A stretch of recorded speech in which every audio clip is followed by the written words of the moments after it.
ये पूर्णतया काल्पनिक है, तो इससे ज्यादा गंभीरता से ना ले। ये केवल मनोरंजन के लिए बनाया गया है। अगर कहानी पसंद आए तो लाइक एंड सब्सक्राइब कर ले। ये युवा लड़की, जो लगभग 20 साल की प्रतीत होती थी, बहुत सुंदर थी। उसकी सुंदरता फिर भी शहर में पली बढ़ी बिगड़ी हुई लड़कियों से अलग थी। इसके बजाय वो सांवली और फिट थी। उसका चेहरा उभरा हुआ था, छोटा मुंह और चमकदार काले मोती जैसी आंखें थी। वो लंबी थी और गुइन मुंह जैसी सेलिब्रिटी की तरह एक शानदार आभा लिए थी। युवा लड़की सीधी खड़ी थी और अपने कंधों को चौड़ा किए हुए थी। उसने अपनी बाहों को स्थिर गति में हिलाया, जबकि सारी ताकत अपने कोर में जमा की। विभिन्न दिशाओं से उसमें गति जमा हो रही थी। उसने अपनी कोर में ताकत जमा की, कराहते हुए अपने दाहिने मुक्के से सामने के पत्थर पर प्रहार किया। बूम! एक जोरदार आवाज के बाद पत्थर जमीन पर 2 हिस्सों में टूट गया। फिर भी युवा लड़की का मुक्का बरकरार था। एक मुक्के से पत्थर को तोड़ना, जो दूसरों के लिए असंभव लगता था, वास्तव में एक युवा लड़की ने कर दिखाया। जो कोई भी इस दृश्य को देखता निश्चित रूप से हैरान रह जाता। यह सुंदरता और ताकत वाली युवा लड़की कोई और नहीं थी। ताई ची दुनिया को शांत करता है और बाजी ब्रह्मांड को उलट देता है। यह बाजी फिस्ट के लिए सबसे अच्छी तारीफ थी। युआन वंश के अंत में जब युआनझांग ने विद्रोह किया था, तब सानफेंग ने ताई ची के साथ उसकी बहुत मदद की थी और उसे खतरों से बचाया था। यहीं से ताई ची दुनिया को शांत करता है का कथन आया। कई लोगों को नहीं पता कि युआनझांग ने दुनिया को शांत किया क्योंकि उसे गोल्डन गार्ड से बहुत मदद मिली थी। कई बार युआनझांग लगभग मारा गया था। गोल्डन नर्स ने बाजी फिस्ट के साथ दुश्मनों को हराकर उसे बचाया था। यहीं से बाजी ब्रह्मांड को उलट देता है का कथन आया। जैसा कि कहा जाता है, हीरो ज्यादातर युद्धकाल में उभरते हैं। वे दुनिया में शांति लाने और अपनी प्रसिद्धि चमकाने के लिए होते हैं। लेकिन समकालीन दुनिया शांति की दुनिया है। कई जगहों पर अब मार्शल आर्ट मास्टर्स की जरूरत नहीं थी, क्योंकि अगर वे अपनी ताकत को नियंत्रित नहीं कर पाते तो आसानी से लोगों को मार सकते थे। फिर भी बहुत से लोग ताई ची की ओर मुड़ गए क्योंकि ये धीमा और कम आक्रामक था। लगातार अभ्यास से ये आपकी भलाई को बढ़ाने में भी मदद कर सकता है। हालांकि युद्ध के मामले में बाजी फिस्ट अभी भी एक जबरदस्त ताकत थी। आप देख सकते हैं कि गुइंग वू कितनी शक्तिशाली थी, क्योंकि उसने एक युवा लड़की के रूप में वास्तव में इस शक्तिशाली स्किल बाजी फिस्ट को हासिल किया था। गुइंग, जब तुम पहाड़ से नीचे जाओ तो अपने भाई चेंग वू को साथ ले जाना, ताकि वो भी हीरोज लिस्ट में दूसरों के साथ प्रतिस्पर्धा कर सके, मध्यम आयु की औरत ने कहा। गुइंग ने भौहें तान ली और अपनी चमकती आंखों के साथ उलझन में दिखी। मां, मेरे भाई ने अभी तक स्किल हासिल नहीं की है। उसे साथ ले जाना अच्छा विचार नहीं है। बाजी गांव में एक नियम है। आमतौर पर सिर्फ वे लोग जो बाजी फिस्ट हासिल कर लेते हैं, उन्हें बाहर जाने की अनुमति होती है। बाकी जो नहीं कर पाते, उन्हें अंदर रहना पड़ता है। गुइंग, तुम्हें उसे इसलिए साथ ले जाना चाहिए और तुम दोनों रास्ते में एक दूसरे का ख्याल भी रख सकते हो। औरत ने पक्के तौर पर जवाब दिया। दरअसल वो भी नहीं चाहती थी कि चेंग वू जाए, लेकिन चूंकि उसने जिद की कि वो बाहर की दुनिया देखना चाहता है, उसने अंत में उसे जाने की अनुमति दे दी, क्योंकि वो उसकी बहुत परवाह करती थी। अपनी मां को इतना पक्का देखकर गुइंग ने सिर हिलाया और चेंग वू को साथ ले जाने का फैसला किया। आखिर हीरोज लिस्ट के सक्रिय होने पर अफरातफरी मच जाएगी, और अगर उसका भाई उसके साथ हो तो बाहर ज्यादा सुरक्षित रहेगा। भारत, विंग चुन माउंटेन। विंग चुन माउंटेन एक प्रसिद्ध पर्वत था, जिसका नाम विंग चुन मार्शल आर्ट स्टाइल के नाम पर रखा गया था। बात करें तो विंग चुन भारत में बहुत लोकप्रिय है। ये मैन ने इसे दुनिया में प्रसिद्ध किया था। ब्रूस ली भी उनके विंग चुन के प्रशिक्षु थे। बाद में उन्होंने अपनी जीत कुने डो, शाब्दिक अनुवाद, फिस्ट इंटरसेप्शन का मार्ग बनाई और भारत के कुंफू को दुनिया भर में फैलाया। एक युवक 2 घंटे से एक क्विंकुंशल पाइल पर सिर्फ एक पैर पर खड़ा था। फिर भी वो बिल्कुल हिले बिना उसी स्थिति में रहा, जैसे लकड़ी का टुकड़ा। अचानक युवक आखिरकार हिला। वो लकड़ी से नीचे कूदा, अपनी कोहनी उठाई और अपनी मुट्ठी आगे बढ़ाई। बंग! 1 सेकंड में सख्त लकड़ी को युवक ने टुकड़े टुकड़े कर दिया, जबकि कुछ टुकड़े अभी भी हवा में तैर रहे थे। ये युवक था झुइमिंगे। वो विंग चुन का मास्टर बन चुका था और हीरोज लिस्ट में भाग लेने वाला था। Bharat, Phoenix city. Phoenix city Bharat के शीर्ष 10 शहरों में से एक थी, क्योंकि इसमें एक असाधारण महिला पात्र ज़ेतियन वू थी। वू परिवार फीनिक्स सिटी का शीर्ष परिवार था और साथ ही भारत के शीर्ष 10 परिवारों में से एक था। ये नवद्वीप के वशिष्ठ परिवार से किसी भी तरह कम नहीं था। वो परिवार ताकत के मामले में वशिष्ठ परिवार से मजबूत था। फिर भी लोग इसे शायद ही जानते थे, क्योंकि वो परिवार विनम्र और निम्न प्रोफाइल रहता था, जबकि वशिष्ठ परिवार हमेशा गर्वीला और जोरशोर वाला था। इस समय एक सफेद ड्रेस में एक युवा लड़की तलवार लहरा रही थी। ये युवा लड़की बहुत आकर्षक थी। उसका अंडाकार चेहरा, पतली भौहें और चेरी जैसा छोटा मुंह था। उसका फिगर पतला था, फिर भी उसके पास जो ताकत थी वो पहचानने योग्य थी, क्योंकि वो हर बार तलवार चलाने पर जमीन पर छेद कर सकती थी। उसका नाम है फेंगुआंग वू, जिसे वो परिवार की युवा पीढ़ी का शीर्ष मास्टर भी कहा जाता है। आज फेंगुआंग के लिए अपनी तलवार स्किल्स का अभ्यास करने का आखिरी दिन था, क्योंकि वो कल हीरोज लिस्ट के लिए परिवार छोड़ने वाली थी। फेंगुआंग का लक्ष्य हीरोज लिस्ट में शीर्ष 10 में से एक बनना था, और केवल ऐसा करके वो फॉरबिडन रियल्म टोकन प्राप्त कर सकती थी और कुन्नुन निषिद्ध क्षेत्र में प्रवेश पा सकती थी। भारत में बहुत सारे लोग हिल रहे थे। सभी शीर्ष 4 मार्शल आर्ट परिवारों ने अपने शीर्ष युवा मास्टर को पहाड़ से बाहर भेजा था। शीर्ष 4 मार्शल आर्ट परिवारों के अलावा कुछ अन्य मार्शल आर्ट परिवारों ने भी अपने एस को पहाड़ से बाहर भेजा था। ये सभी लोग छुपे हुए मास्टर थे और केवल तब दिखाई देते थे जब हीरोज लिस्ट खुलती थी। इसके अलावा भारत के शीर्ष 10 परिवारों जैसे कुछ शीर्ष छुपे हुए परिवारों ने भी फॉरबिडन रियल्म टोकन प्राप्त करने के लिए अपने सभी मास्टर्स को भेजा था। हालांकि नवद्वीप में शीर्ष 4 परिवार दुर्जय थे, वे फिर भी शहर के भीतर थे। भारत बड़ा है और इसमें अनगिनत मास्टर्स इकट्ठा हुए हैं। उनमें से कुछ वशिष्ठ परिवार से कहीं ज्यादा मजबूत और लंबे इतिहास वाले थे। तांग वंश से जेतियन वू के वंशज वू परिवार एक उदाहरण होगा। संपत्ति और ताकत दोनों के मामले में वे वशिष्ठ परिवार से कहीं ज्यादा मजबूत थे, लेकिन चूंकि वे हमेशा विनम्र थे, वे तब तक नहीं दिखाई देते थे जब तक कि कुन्नुन निषिद्ध क्षेत्र की वजह न हो। अभय द्वारा नष्ट किया गया वशिष्ठ परिवार भारत की शीर्ष 10 लिस्ट में भी नहीं गिना जाता था। अब भारत के शीर्ष 10 परिवार हीरोज लिस्ट के खुलने के लिए ही सामने आए। अभय अस्पताल के अपने कमरे में शालिनी गुप्ता के पैर धो रहा था। उसे इस समय हीरोज लिस्ट के बारे में कोई जानकारी नहीं थी। उसे सीईओ के हस्ताक्षर की जरूरत थी, क्योंकि इसे कोई और नहीं बदल सकता था। इसके अलावा शालिनी को अब बहुत बेहतर महसूस हो रहा था, इतना कि वो अब खुद चल सकती थी और बाकी सब कुछ कर सकती थी। अभय की राय में भले काम महत्वपूर्ण हो, लेकिन किसी की सेहत उससे कहीं ज्यादा महत्वपूर्ण होती है। कोई व्यक्ति तभी काम पर ध्यान दे सकता है और कुशल बन सकता है जब उसकी सेहत अच्छी हो। अभय ने उसे कई और दिनों तक अस्पताल में रहने का सुझाव भी दिया था, लेकिन शालिनी ने जोर देकर छुट्टी लेने की इच्छा जताई। कोई चारा न होने पर अभय ने उसकी इच्छा का पालन करने का फैसला किया और उसके लिए अस्पताल से छुट्टी की प्रक्रिया शुरू की। डॉक्टर शु झाओ ने छुट्टी की प्रक्रिया का जिम्मा लिया और इसे बहुत जल्दी पूरा किया। वे 7 दिन तक रुके थे और कुल लागत 2 लाख युआन थी। आप सोच सकते हैं कि 7 दिन रहने के लिए 2 लाख युआन कैसे वसूल किए गए, जबकि आम तौर पर इसमें लगभग 10,000 ही लगते हैं। जब अभय भुगतान करने वाला था, डॉक्टर झाओ ने जोर देकर उसे पैसे रखने को कहा। डॉक्टर झाओ, आप मुझे भुगतान क्यों नहीं करने दे रहे? अभय ने भौहें तानकर पूछा। उसे उलझन हो रही थी और समझ नहीं आ रहा था कि ये व्यक्ति उसे अस्पताल का बिल क्यों नहीं चुकाने दे रहा। तुम्हें बिल चुकाने की जरूरत नहीं, ये मुझ पर है। मुझ पर? क्यों? डॉक्टर झाओ, अभय, मैं अस्पताल की ओर से तुम्हारा धन्यवाद करता हूं। अगर तुमने पहले वीआईपी में उस औरत को नहीं बचाया होता तो हमारी प्रतिष्ठा चली जाती और हमें भारी जुर्माना देना पड़ता, शु झाओ ने आभार के साथ कहा। उसे पता था कि अभय ने न केवल उसके अस्पताल और उसे बचाया, बल्कि उसकी बेटी यानरान की जिंदगी भी बचाई।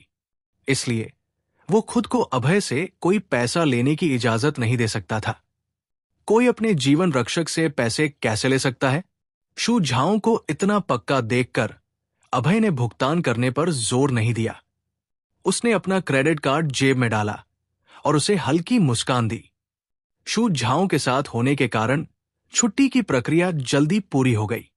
छुट्टी की प्रक्रिया करने वाले कर्मचारी तब हैरान रह गए जब उन्होंने प्रिंसिपल को एक युवक के साथ देखा। फर्स्ट पीपल्स हॉस्पिटल में हर कोई शू झाओ को जानता था। वो एक अच्छा प्रिंसिपल था जो हमेशा नियमों का पालन करता था और किसी को छूट नहीं देता था। यहां तक कि जब उसका चाचा वहां आया था तब भी उसे रजिस्टर और चेकआउट के लिए खुद लाइन में लगना पड़ा था।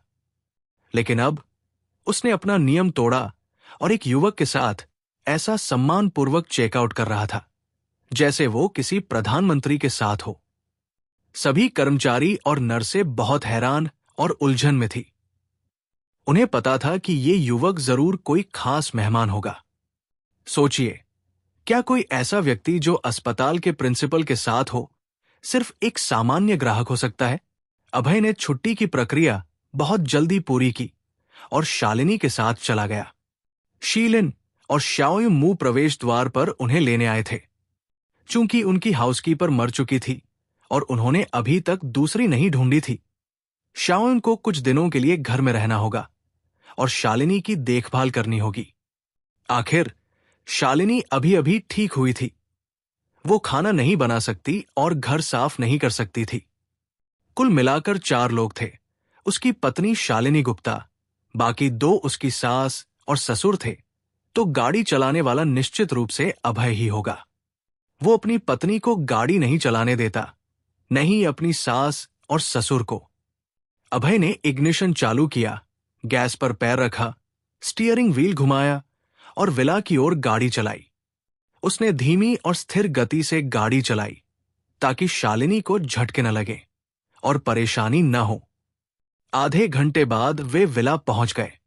जब वे घर पहुंचे तब शाम के 6 बज चुके थे।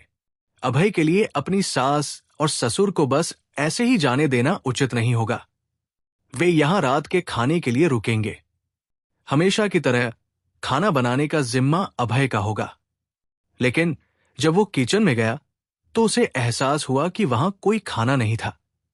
चावल, सब्जियां और मांस सब खत्म हो चुके थे। मां और पापा, कृपया थोड़ा इंतजार करें, मैं कुछ किराना लेने जा रहा हूं। अभय ने दोनों बुजुर्गों से मुस्कुराकर कहा और विला से निकल गया। वो विला के पास वाले वॉलमार्ट की ओर चला। वॉलमार्ट एक बड़ा चेन सुपरमार्केट है जिसमें सामान की विस्तृत रेंज होती है। बहुत से लोग वहां किराना खरीदने जाते हैं। अभय सुपरमार्केट में घुसा और पहले कुछ तैयार खाना लेने का फैसला किया। उसने कुछ रोस्टेड चिकन और डक लिया जिन्हें सिर्फ माइक्रोवेव में गर्म करना था, जिससे ये ज्यादा सुविधाजनक था। इसके बाद उसने चावल की एक बड़ी थैली और कुछ सब्जियां ली। उसने नमक, सोया सॉस और कुछ अन्य मसाले भी लिए क्योंकि वे खत्म हो चुके थे। जब अभय अपनी खरीदारी पूरी करके बाहर की ओर जा रहा था तो वो अचानक प्रवेश द्वार पर रुक गया क्योंकि उसने देखा कि सामने एक खूबसूरत लड़की खड़ी थी। अभय सिंह ने करीब से देखा और एक हरे रंग की पोशाक में एक महिला उसके सामने दिखाई दी। वो बहुत सुंदर थी। उसकी सांवली और कसी हुई त्वचा के साथ उसकी आंखें काले मोतियों की तरह थी जो आकर्षक चमक बिखेर रही थी। हरे रंग की पोशाक वाली महिला के बगल में एक युवक भी हरे रंग के कपड़ों में खड़ा था। वे एक साथ लग रहे थे। हालांकि अब वे कुछ गुंडों के समूह से घिरे हुए थे। ये गुंडों का समूह काफी घमंडी था। उनका नेता एक सुनहरे बालों वाला पुरुष था। उसने हरे रंग की पोशाक वाली महिला को देखा और कहा, तुम चलते हुए मेरी बियर की बोतल को नुकसान पहुंचा गई। अब तुम इसका क्या करने वाली हो? खूबसूरत। गुंडे के पैर के पास एक टूटी हुई बियर की बोतल पड़ी थी। जाहिर तौर पर यह जमीन पर गिरकर टूट गई थी। अभय को नहीं पता था कि ये कैसे टूटी, क्योंकि वो सुपरमार्केट में खरीदारी कर रहा था और उसने घटनाओं को नहीं देखा था। सुंदर महिला ने कुछ नहीं कहा। इसके बजाय उसके बगल में खड़ा युवक गुस्से में आ गया और बोला, तुम बकवास कर रहे हो। ये तुमने ही बोतल को टेबल से धक्का देकर गिराया। मेरी बहन पर उगाही क्यों कर रहे हो? युवक 20 साल से ज्यादा उम्र का नहीं लग रहा था। उसकी मांसपेशियां मजबूत थी और चेहरा बहुत उभरा हुआ था। उसका शरीर बहुत अच्छे आकार में था, जिससे पता चलता था कि वो नियमित रूप से व्यायाम करता है और पहाड़ी क्षेत्र से है। शहर के युवा लोग आमतौर पर या तो मोटे होते हैं या पतले, लेकिन दोनों में से किसी के पास ठोस मांसपेशियां नहीं होती। हालांकि इस युवक की मांसपेशियां रिफाइंड आयरन की तरह थी। उसकी सांवली त्वचा से जबरदस्त ताकत झलक रही थी। जाहिर है, केवल अभय सिंह जैसे मास्टर ही उनके लुक से बता सकते थे कि हरे रंग की पोशाक वाली महिला और युवक साधारण नहीं है। किसी सामान्य व्यक्ति के पास ऐसी क्षमता नहीं होती। छोटे, अगर मैंने कहा कि यह तुम्हारी बहन ने किया, तो ये उसने ही किया, सुनहरे बालों वाले पुरुष ने भौहें तानकर घमंड से कहा। हकीकत यह थी कि सुनहरे बालों वाले पुरुष ने हरे रंग की पोशाक वाली महिला को आते देख जानबूझकर बोतल को धक्का देकर गिराया था। उसने ऐसा सिर्फ इसलिए किया ताकि महिला को रोके रखे, क्योंकि वो इतनी सुंदर थी कि सुनहरे बालों वाले पुरुष को उस पर क्रश आ गया था। सच कहें, सुनहरे बालों वाले पुरुष ने पूर्वांचल शहर में अनगिनत खूबसूरत महिलाएं देखी थी, यहां तक कि मूवी स्टार्स भी, लेकिन उसने कभी इतने आकर्षक व्यक्तित्व वाली किसी को नहीं देखा था। अगर सुंदरता की बात हो तो ऐसी महिलाएं थी जो वास्तव में उससे ज्यादा सुंदर थी। लेकिन आकर्षण की बात करें तो हरे रंग की पोशाक वाली महिला का निस्संदेह सबसे अनोखा आकर्षण था। वो एक जोशीली खुशबू बिखेर रही थी, जंगल में एक मादा पैंथर की तरह जंगली सुंदरता जो उसे जीतने की इच्छा को उकसाती थी। तुम क्या चाहते हो? हरे रंग की पोशाक वाली महिला ने भौहें तानकर पूछा। उसका लहजा बहुत अच्छा नहीं था, इसमें कुछ ठंडक थी। ऐसा इसलिए था क्योंकि उसकी आक्रामक नजरों ने उसे घृणा महसूस कराई। ये आसान है, खूबसूरत। तुमने मेरी बियर की बोतल तोड़ी, तो तुम्हें बस आज रात मेरे साथ कुछ ड्रिंक्स लेनी होंगी। सुनहरे बालों वाले पुरुष ने छेड़छाड़ की। उसकी आवाज और भी दुष्ट नहीं हो सकती थी। सुनहरे बालों वाले पुरुष के पीछे खड़े कुछ गुंडे जोर से हंसने लगे। उनकी आंखें दुर्भावनापूर्ण इरादों से भरी थी। कुछ ने तो हंगामा शुरू कर दिया। हरे रंग की पोशाक वाली महिला से चिल्लाकर सुनहरे बालों वाले पुरुष के साथ ड्रिंक्स लेने को कहा। महिला की आंखों में घृणा की चमक उभरी। उसने ठंडी आवाज में कहा, तुम मुझ पर उगाही कर रहे हो। तुमने ही बोतल तोड़ी जब मैं पास से गुजर रही थी। उगाही? मैं तुम पर उगाही कर रहा हूं। लेकिन तुम क्या कर सकती हो? अगर तुम आज मेरे साथ ड्रिंक्स नहीं लोगी तो जाने की उम्मीद मत करो। सुनहरे बालों वाला पुरुष घमंड से हंसा। वे गुंडे थे जो सिर्फ परेशानी पैदा करना और खूबसूरत महिलाओं के साथ छेड़छाड़ करना पसंद करते थे। उनके द्वारा पी गई बियर ने उन्हें और आक्रामक बना दिया था। इसलिए जब वे इस सुंदर महिला से मिले तो उन्होंने उसे छेड़ने का फैसला किया। मैं आखिरी बार कह रही हूं, हम जा रहे हैं। रास्ते से हट जाओ। हरे रंग की पोशाक वाली महिला ने ठंडी हंसी के साथ कहा। उसकी आंखों में ठंडी चमक उभरी। दुर्भाग्य से सुनहरे बालों वाले पुरुष ने उसकी आंखों की ठंडक को नहीं देखा। इसके बजाय वो और भी घमंडी हो गया और चिल्लाया, लोगों, चलो इसे ले चलते हैं, क्योंकि ये हमारे साथ ड्रिंक्स नहीं लेना चाहती। सभी गुंडे अचानक हंसने लगे, डगमगाते हुए महिला की ओर बढ़े, उसे पकड़ने की कोशिश करने लगे। दी, मैं तुम्हारे लिए इन्हें सबक सिखाता हूं, युवक ने ठंडी आवाज में कहा, जिसमें उसका गुस्सा झलक रहा था। कमबख्त गुंडे, इनकी हिम्मत कैसे हुई मेरी बहन के साथ छेड़छाड़ करने की? अब इनको सबक सिखाने का समय है। युवक, तुम्हारी दाढ़ी भी पूरी नहीं उगी, तुम अपनी बहन की रक्षा कैसे कर सकते हो? सावधान रहो, नहीं तो मैं तुम्हें पीट दूंगा। सुनहरे बालों वाले पुरुष ने युवक पर तंज कसा। युवक की आंखों में पागलपन की चमक उभरी। उसने अपनी मुट्ठी कसी और अपनी चाल चलने के लिए तैयार था। चेंगवू, बस इन्हें थोड़ा सजा दे, इन्हें मारना नहीं।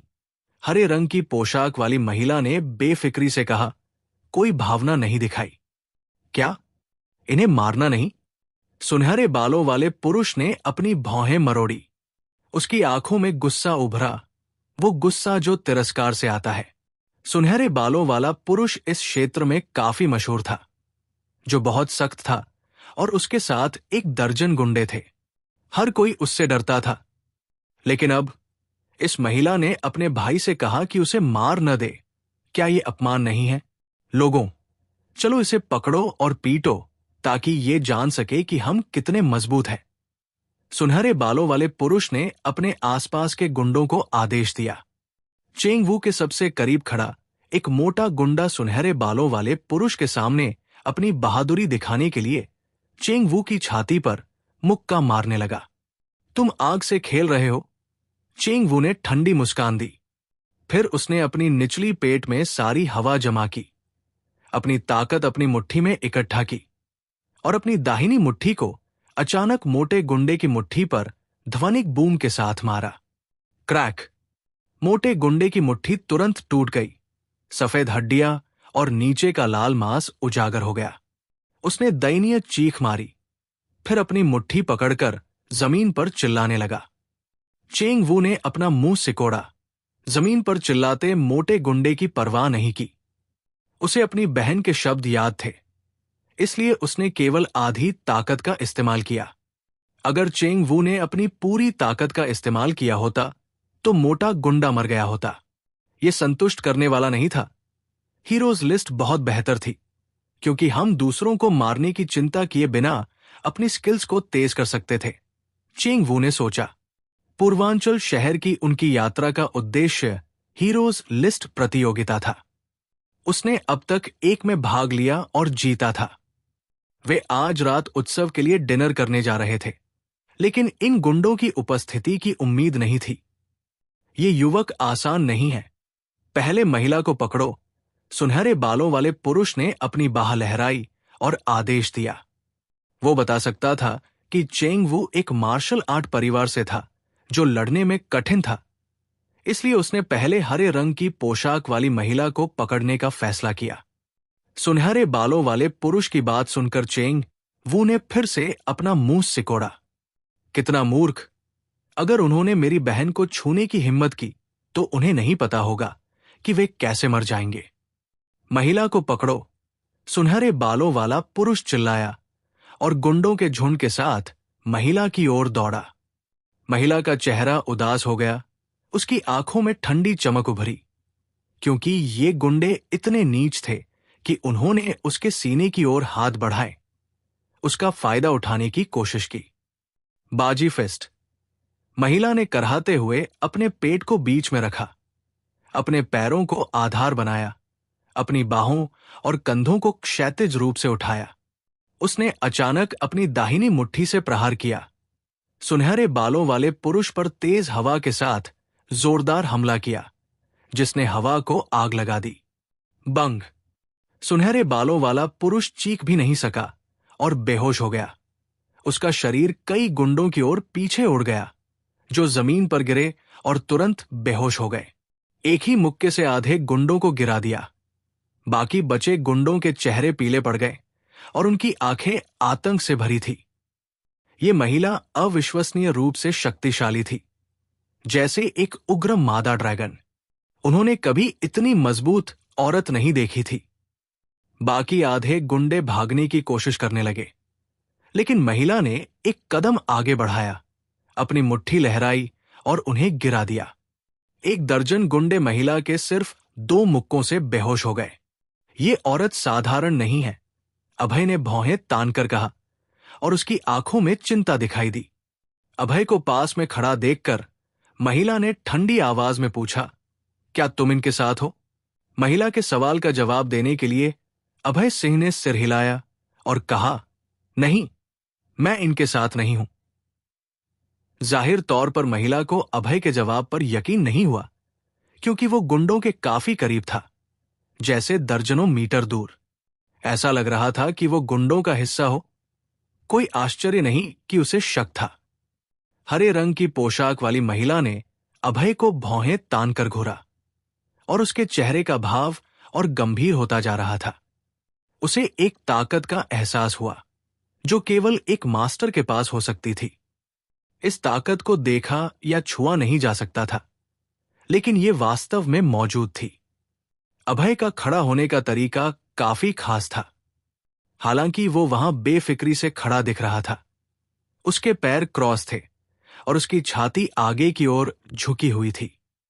ये एक स्टैंडर्ड फ्रंट किक की मुद्रा थी, जो उसे खतरनाक स्थिति में सबसे कम समय में हमला करने की अनुमति देती थी।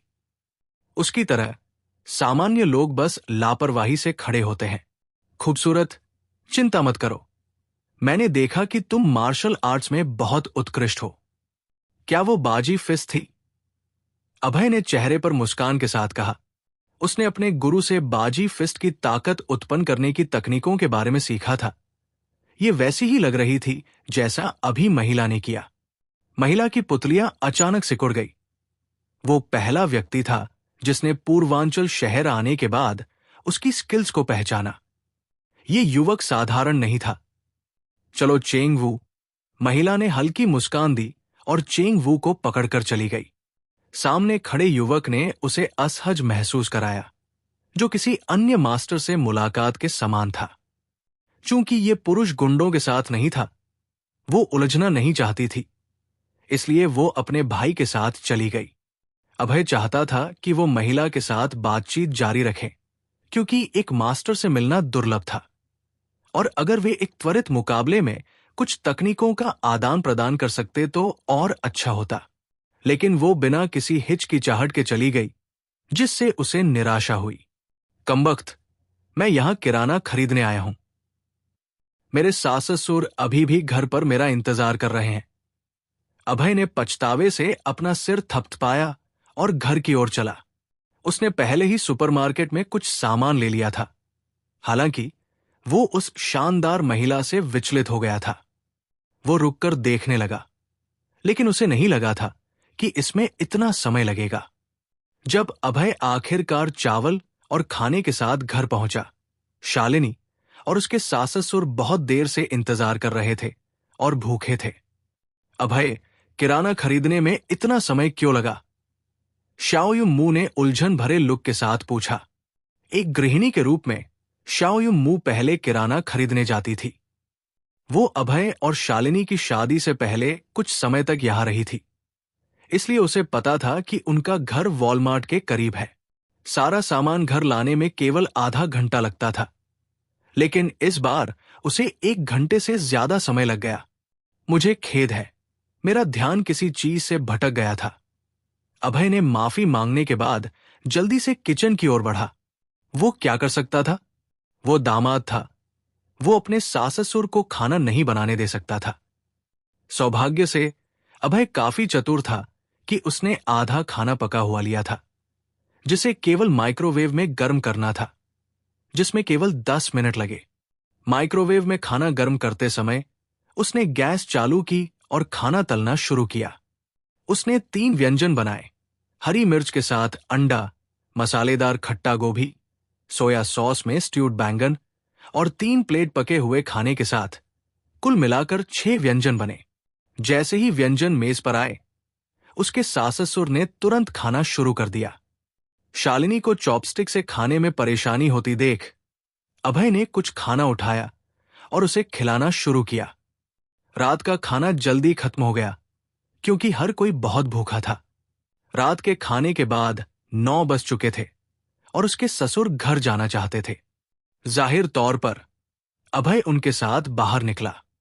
सास के मामले में वो अभी घर नहीं जाएगी, क्योंकि उसे शालिनी के घर पर रहना था और उसकी देखभाल करनी थी। अभय, कृपया हाल में मेरी बेटी शालिनी का अच्छे से ख्याल रखना, शी लिन ने विला के बाहर अभय से कहा। सामान्य तौर पर शी लिन अपने दामाद से बहुत संतुष्ट था। इसके अलावा अगर अभय उसकी कॉरपोरेशन को विस्तार देने में मदद कर सकता तो और बेहतर होता। चिंता मत करे ससुर जी, मैं शालिनी का अच्छे से ख्याल रखूंगा, अभय ने सिर हिलाकर वादा किया। अभय से जवाब मिलने के बाद शी लिन बहुत संतुष्ट होकर चला गया। अभय अपने ससुर को विदा करने के बाद विला में वापस आया। शालिनी अपनी मां के साथ बातचीत कर रही थी। वे अपनी बातचीत का आनंद ले रही थी, क्योंकि वे लंबे समय से एक दूसरे से नहीं मिली थी। उनके पास बहुत कुछ था जिसे पकड़ना था। शालिनी एक प्यारी और विचारशील बेटी थी। उसने कॉरपोरेशन के दस्तावेजों को देखने की योजना बनाई थी, लेकिन वो अपनी मां के साथ ज्यादा समय बातचीत में बिताना चाहती थी। इसलिए उसने दस्तावेजों को एक तरफ रख दिया। अभय बगल में बैठकर उनकी बातचीत सुन रहा था और बीच बीच में थोड़ा बोल रहा था।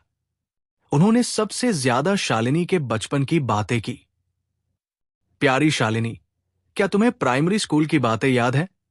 शाओ मू ने हल्की मुस्कान के साथ पूछा। उस समय बहुत सी बातें थी। आप किसके बारे में बात कर रही हैं मां? मेरा मतलब उस समय से है जब तुम स्कूल से वापस आ रही थी। एक भारी बर्फीले दिन में तुम गिरी और तुम्हारी टांग टूट गई थी। बेशक मुझे वो याद है।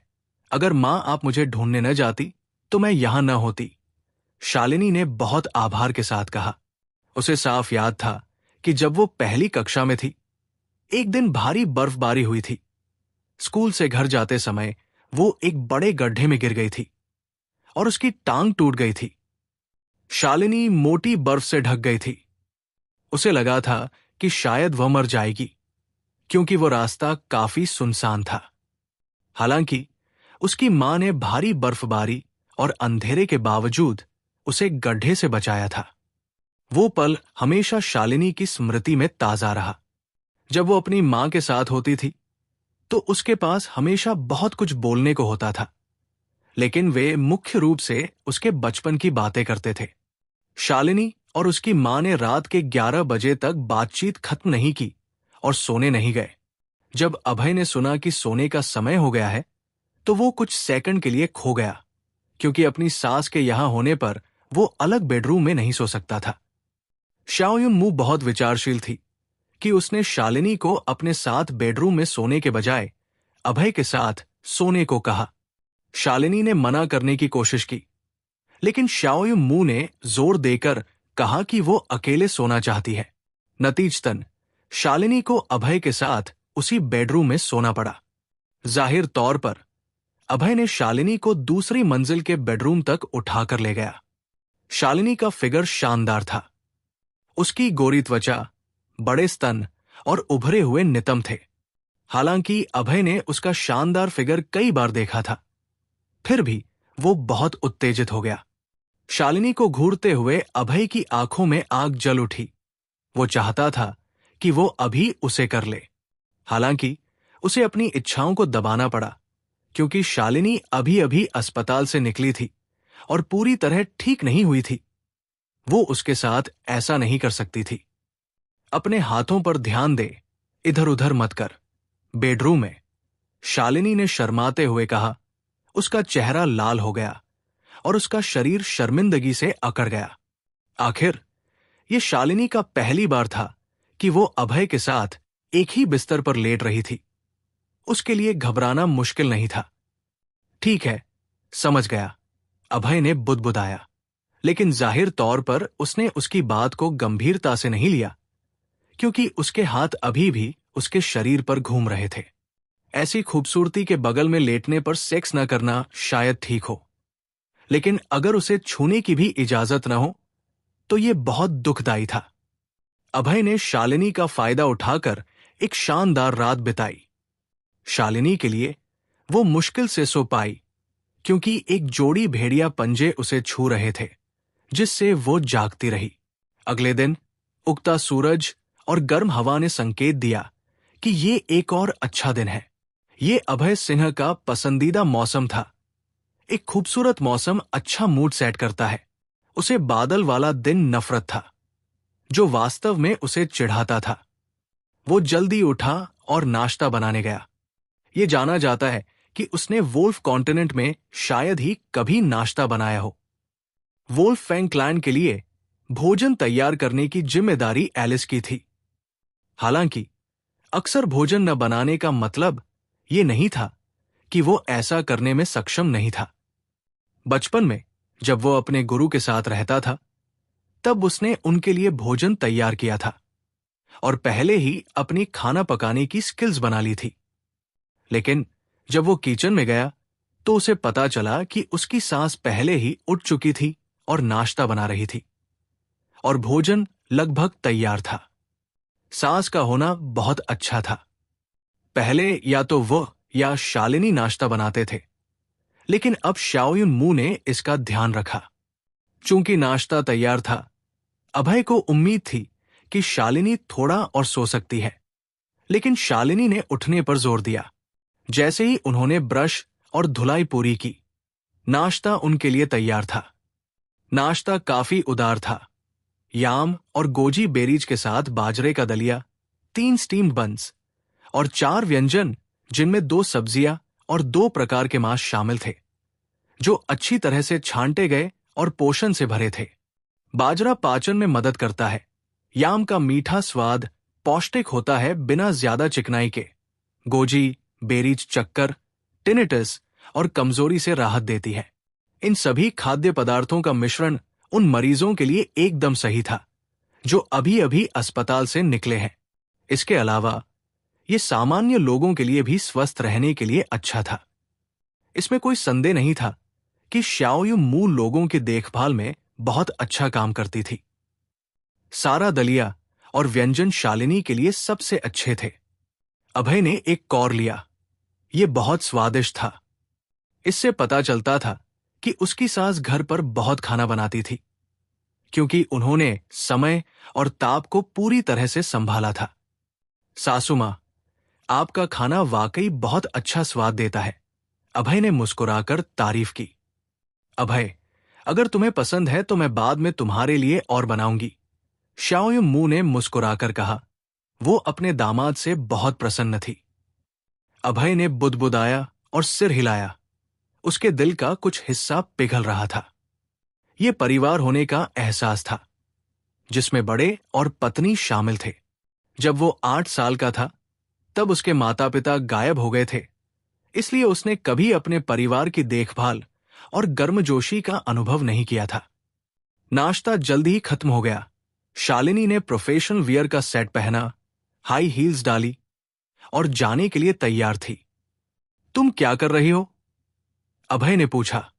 मैं अब काम पर जा रही हूं, शालिनी ने जवाब दिया और उसे एक मधुर उज्जवल मुस्कान दिखाई।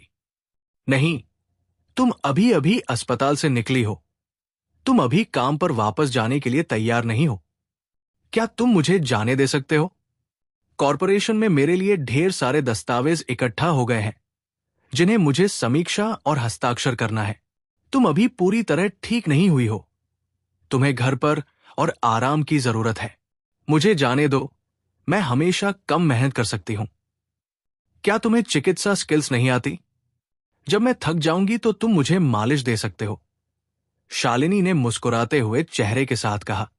हालांकि उसके चेहरे पर मुस्कान थी, वो अपने फैसले के बारे में काफी हठी थी। अभय को पता था कि एक बार शालिनी ने फैसला कर लिया तो उसे मनाना मुश्किल है, इसलिए उसने हार मान ली, लेकिन केवल इस शर्त पर कि वो उसे गाड़ी चलाने दे। अभय और शालिनी विला से बाहर निकले और BMW में कॉरपोरेशन की ओर चले। जब लोगों ने दोनों को कॉरपोरेशन में एक साथ देखा, तो वे सभी हैरान रह गए। उन्हें पता था कि उनकी CEO का कार एक्सीडेंट हुआ था, लेकिन उन्हें नहीं लगा था कि वो इतने कम समय में वापस आ सकती है, जो अविश्वसनीय रूप से आश्चर्यजनक था। CEO वास्तव में अपने काम के प्रति समर्पित थी। हर कोई शालिनी को बहुत सम्मान के साथ देख रहा था। कंपनी के विकास में CEO की महत्वपूर्ण भूमिका होती है। ये CEO पर निर्भर करता है कि वो कंपनी को बेहतर स्थान पर ले जाना चाहती है। उन्होंने पंच इन किया। अभय ने शालिनी को उसके ऑफिस तक पहुंचाया। यह सुनिश्चित करने के बाद कि शालिनी काम करने में सक्षम है, वो सेल्स डिपार्टमेंट में वापस चला गया। सेल्स डिपार्टमेंट, ऑफिस, सहकर्मियों, टेबल, कुर्सियों, कंप्यूटर और सभी परिचित चीजों को देखकर अभय को कुछ अजीब भावना उभरती हुई महसूस हुई। काम पर वापस आना शानदार था। कुछ लोगों के लिए काम पर जाना एक यातना हो सकता है, लेकिन अभय के लिए यह बहुत आनंददायक था। उसे हत्याएं और लड़ाई नफरत थी, और वो सिर्फ एक शांतिपूर्ण जीवन चाहता था। वोल्फ कॉन्टिनेंट से वापस आने का उद्देश्य शांतिपूर्ण जीवन जीना था।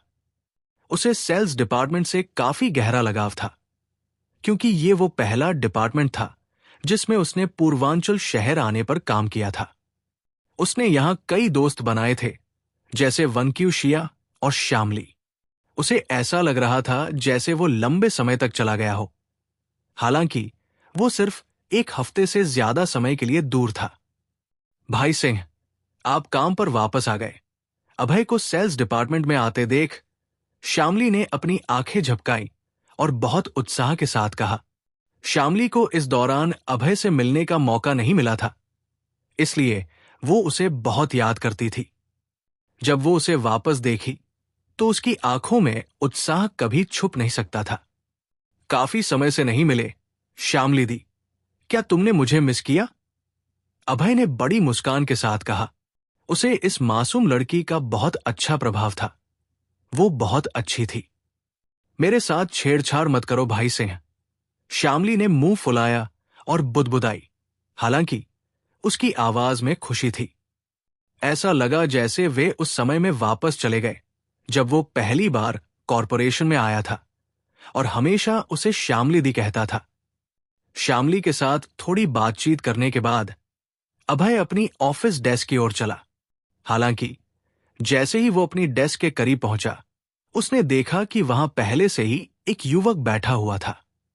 कृपया रास्ते से हट जाएं, ये मेरी डेस्क है, अभय ने युवक से विनम्रता से कहा। अभय विनम्र था, लेकिन युवक नहीं था।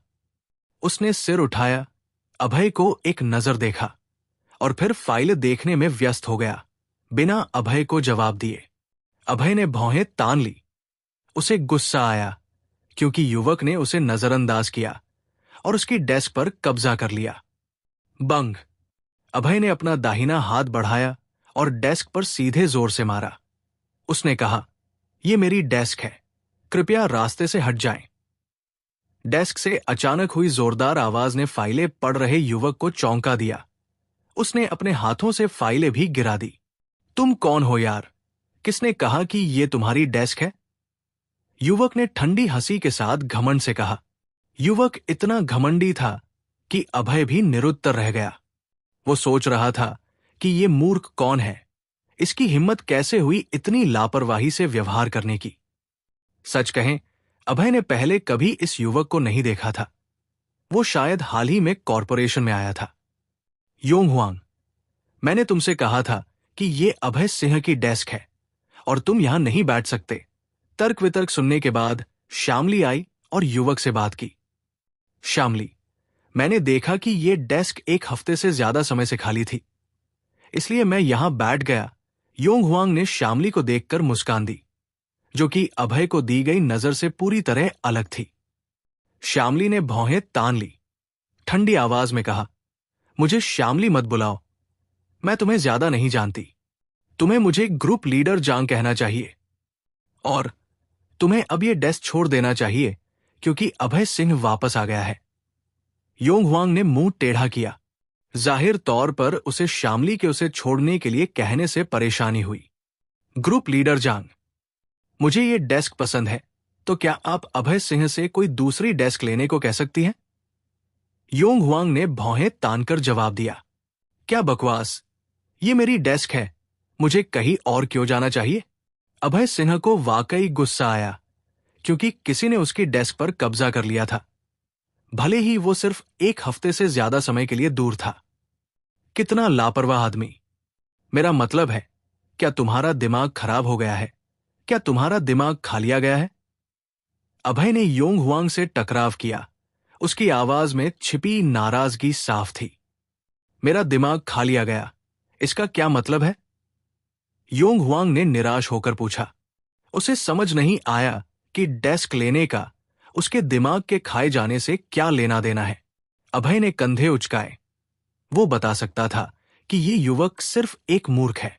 उसे युवक को समझाना पड़ा क्योंकि उसे नहीं पता था कि क्या हो रहा है। मेरा मतलब है कि तुम मंद बुद्धि हो क्योंकि तुम्हारा दिमाग खा लिया गया है, चला गया है। क्या ये मंद बुद्धि की बात नहीं कि तुम मुझे कहीं और जाने को कह रहे हो, जबकि मेरी डेस्क यही है? अभय ने उसे ठंडी और तिरस्कार भरी मुस्कान दी। अभय की राय में, अगर वो इस युवक से बात करता जो ये भी नहीं समझता कि किसी का दिमाग खा लिया गया का क्या मतलब है, तो वो खुद को मंद बुद्धि के स्तर तक ले आएगा। चुफिंग। सेल्स डिपार्टमेंट में लोग अभय की मंद बुद्धि की व्याख्या सुनकर हंसने से खुद को रोक नहीं पाए। वे सभी योंग हुआंग को व्यंग्यात्मक नजरों से देखने लगे। अभय का मजाक उड़ाने का तरीका उल्लेखनीय था, क्योंकि योंग हुआंग को अभी तक नहीं पता था कि उसका मजाक उड़ाया जा रहा है। ऑफिस में लोग योंग हुआंग के साथ अच्छा तालमेल नहीं रखते थे, क्योंकि उसे नौकरी कुछ खास रिश्तों के जरिए मिली थी। नौकरी मिलने के बाद से वो सिर ऊंचा करके दूसरों को तुच्छ समझता था। सेल्स डिपार्टमेंट के पुरुषों को और भी गुस्सा इस बात से आता था कि वो श्यामली पर डोरे डालने की कोशिश कर रहा था। हालांकि लोग नाराज थे, लेकिन योंग हुआंग के खास रिश्तों की वजह से वे अपनी राय नहीं दिखा सकते थे। वे सिर्फ अपने गुस्से को दबा सकते थे। सौभाग्य से अभय वापस आया और योंग हुआंग को अपमानित करने की हिम्मत की, जिससे लोगों के दिलों में बहुत सारा गुस्सा निकल गया। क्या तुमने मुझे मंदबुद्धि कहा? लोगों के मजाक सुनकर योंग हुआंग को आखिरकार कुछ प्रतिक्रिया हुई। उसे गुस्सा आया कि किसी ने उसे मंदबुद्धि कहा। यार, क्या तुम जानते हो मैं कौन हूं? मुझे अभी माफी मांगने की जरूरत है। योंग हुआंग खड़ा हुआ और गुस्से से बोला, बेशक मुझे पता है तुम कौन हो। तुम एक मंदबुद्धि हो। माफी? मैं मंदबुद्धि से कभी माफी नहीं मांगता। अभय ने अपना हाथ हिलाया और तिरस्कार के साथ कहा। उसने योंग हुआंग को बिल्कुल गंभीरता से नहीं लिया। योंग हुआंग का चेहरा रक्तहीन हो गया। अभय के रवैये ने उसे और भी नाराज कर दिया।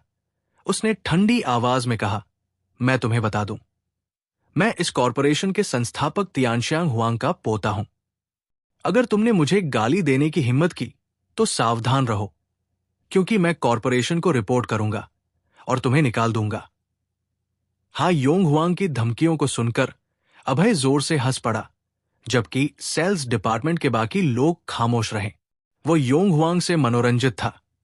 उसे एहसास हुआ कि इस साल उसने कितने मूर्खों का सामना किया। क्या योंग हुआंग ने अभी कहा कि वो अभय को निकाल देगा? क्या उसे वाकई लगता था कि वो कॉरपोरेशन का मालिक है? कितनी शर्मनाक बात। मेरे खिलाफ रिपोर्ट करना चाहते हो? जाओ और मेरी डेस्क से हटो।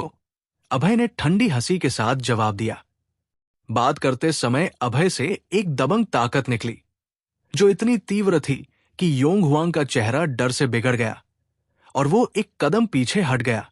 तुम बस इंतजार करो यार, मैं अभी सीईओ को रिपोर्ट करने जा रहा हूं। योंग हुआंग ने ठंडी मुस्कान दी, सेल्स डिपार्टमेंट छोड़ा और सीईओ के ऑफिस की ओर बढ़ा। कितना मूर्ख। अभय ने कंधे उचकाए और अपनी सीट पर बैठ गया। हालांकि योंग हुआंग की सारी चीजें उसे किसी तरह परेशान कर रही थी। Whoosh whoosh whoosh. अभय ने योंग हुआंग का सामान उठाया और उसे कचरे के डिब्बे में फेंक दिया। एक साफ डेस्क देखकर उसे फिर से शानदार महसूस हुआ। श्यामली अभय के इस कृत्य को देखकर निरुत्तर रह गई। उसे पहले से पता था कि वो आक्रामक है। उसने वो वांग को उसी तरह ऑफिस से बाहर निकाला था। हालांकि सारा सामान कचरे के डिब्बे में फेंकना उचित नहीं लगता था। योंग हुआंग शायद फिर से गुस्सा हो जाएगा जब वो देखेगा कि उसका सामान कचरे के डिब्बे में है। श्यामली दी, क्या उस मंदबुद्धि का दादा कोई प्रभावशाली व्यक्ति है? अभय ने पूछा। उसे पता था कि अगर कोई कॉरपोरेशन में इतना लापरवाह होने की हिम्मत करता है तो उसका बैकग्राउंड निश्चित रूप से जटिल है, वरना उसकी इतनी हिम्मत कैसे होती? भाई सिंह, मंदबुद्धि कौन है? श्यामली ने आंखें झपकाकर पूछा। योंग हुआंग मंदबुद्धि है, मैंने अभी कहा था। क्या तुम पहले ही भूल गई? अभय ने श्यामली को हैरानी से देखा और मुस्कुराकर जवाब दिया। श्यामली ने अभय को देखा, लेकिन उसके पास कहने को कुछ नहीं था। उसे समझ नहीं आया कि योंग हुआंग के चले जाने के बाद भी अभय उसे क्यों गाली दे रहा था। मंदबुद्धि का दादा, ओ, योंग हुआंग का दादा तियानशियांग हुआंग कॉरपोरेशन में विशेषाधिकार प्राप्त था। वो कार्यकारी बोर्ड का वयोवृद्ध सदस्य है और बहुत प्रभावशाली व्यक्ति है। श्यामली ने थोड़ा सोचने के बाद कहा। अभय ने भौहें तान ली। उसे समझ आया कि अगर श्यामली ने स्वीकार किया तो कोई निश्चित रूप से अविश्वसनीय है। श्यामली दी, क्या आप मुझे बोर्ड ऑफ डायरेक्टर्स के संस्थापक के बारे में समझा सकती हैं? जैसे कि वो पद कितना वरिष्ठ है, सीईओ की तुलना में वो किस स्तर का है? अभय ने पूछा। वास्तव में अभय को हिम शिखर कॉरपोरेशन के बारे में ज्यादा जानकारी नहीं थी। उसे सिर्फ इतना पता था कि शालिनी सीईओ है। उसे बोर्ड ऑफ डायरेक्टर्स के संस्थापक के बारे में कोई जानकारी नहीं थी। भाई सिंह, संस्थापक की वास्तव में सीईओ से तुलना नहीं की जा सकती।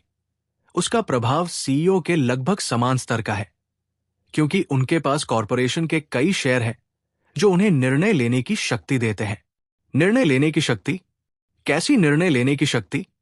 भाई सिंह, मैं इस तरह कहती हूं, बोर्ड ऑफ डायरेक्टर्स के वयोवृद्धों के पास कॉरपोरेशन के शेयरों का बड़ा प्रतिशत है।